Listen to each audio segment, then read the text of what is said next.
Siyempre, pag pupunta ka sa Samal Island, hindi pwedeng hindi ka mag-dive.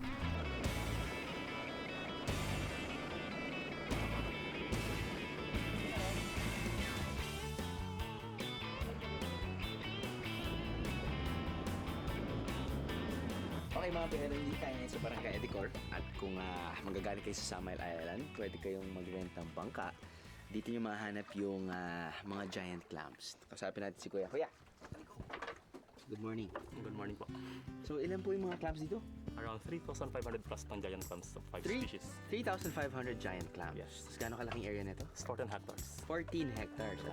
Sa mga turistang pupunta dito, ano ba yung mga limitations nila? Pwede ba nila hawakan yung giant clams? Ano bang titingnan lang nila? Titingnan lang hanggang tingin lang. Wala, Hanggang tingin bawal hawakan kasi makate. Saka delikado. Yung mga gilid niya matatalas. Madali makasugat. Okay. Sino po yung ano nyo? Sino po yung nag-paint ng nails nyo? May red, may violet, may...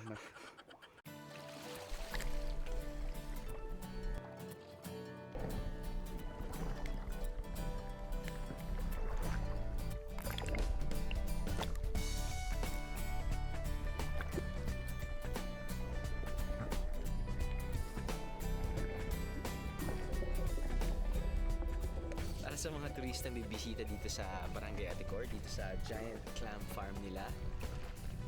Very convenient. Medyo malapit lang naman sa Samal Island.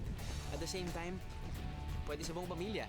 Di ba? Hindi na kailangan ng scuba diving gear, hindi mo na talaga kailangan ng advanced swimming skills din.